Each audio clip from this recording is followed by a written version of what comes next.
అంటే ఏ విధి విధానాల మీద అంటే మీకు ఎటువంటి ఎజెండా కావచ్చు, లేకపోతే మీ సంస్కరణలు అంటే ఇవి మార్చాలి అనుకుంటున్నారంటే ఏం చెప్తారు మీరు అసలు? సిద్ధాంతం ముఖ్యంగా. ముఖ్యంగా మా ఉద్దేశంలో ఈ రోజున దేశంలో గానియండి, ముఖ్యంగా రాష్ట్రంలో మేము ఎక్కువగా ఆంధ్రప్రదేశ్ గురించే కాన్సంట్రేట్ చేస్తాం. రైట్. సో, ఆంధ్రప్రదేశ్ రాష్ట్రంలో గాని, దేశంలో గాని ఒక రకమైనటువంటి ఉక్కపోత వాతావరణం ఉంది. ఉద్రిక్తత.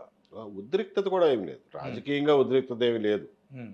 ఉక్కపోత వాతావరణం ఉంది. ప్రజలు వాళ్ళ పొటెన్షియల్‌కి సరిపడా పని చేసుకోలేకపోతున్నారు, సంపాదించుకోలేకపోతున్నారు. హ్మ్. చాలా బంధనాల్లో హ్మ్. ఇరికిచ్చేశారు సిస్టమ్ మొత్తాన్ని. హ్మ్. ఈ బంధనాల నుంచి విముక్తి అయితే తప్ప ప్రజలు స్వేచ్ఛగా వాళ్ళ పనులు వాళ్ళు చేసుకుని, వాళ్ళ సంపాదన వాళ్ళు రైట్. సంపాదించుకుని, వాళ్ళ అభివృద్ధి వాళ్ళు హ్మ్. చేసుకోలేరు అనేది మా ఆలోచన. దానికి ఇప్పుడున్నటువంటి బంధనాలేంటి? దాన్ని ఎలా తొలగించుకోవాలి? హ్మ్. ఎలా మనం అవకాశాలు సృష్టించుకోవాలి? హ్మ్. ఎలా అందరికీ అవకాశాలొచ్చేలాగా సమాజాన్ని నిర్మించుకోవాలి అనే దాని మీద మాకు కొన్ని నిర్దిష్టమైన అభిప్రాయాలున్నాయి. ఆ అభిప్రాయాలని క్రోడీకరించుకునే పనిలో ఉన్నాం ప్రస్తుతం. హ్మ్. అంటే హ్మ్. మేము చాంతాడంత రైట్. ఫిలాసఫీ చెప్తే ఎవరికీ హ్మ్. వినిపించుకోలేరు. రైట్. మీ అంత అర్థం మేనిఫెస్టో చాలా చేసుకోరు. తక్కువగా ఉంటదంటారు. మేనిఫెస్టో చాలా చిన్నగా, యెస్. సూటిగా అర్థమయ్యేలాగా ఉండాలి. నిర్దిష్టంగా. నిర్దిష్టంగా ఉండాలి. హ్మ్. సో, దాన్ని తయారు చేసుకునే పనిలో ఉన్నామిప్పుడు. హ్మ్. ఈ మధ్యలో ప్రజల విషయంలో మా దృష్టికొచ్చినటువంటి ఇంపార్టెంట్ సమస్యలు ఏవైతే ఉన్నాయో వాటిని ఎత్తి చూపుతూ అదే వాటిని గళమెత్తే ప్రయత్నం చేస్తున్నారు. గళమెత్తే ప్రయత్నం చేస్తున్నాం. హ్మ్. హ్మ్.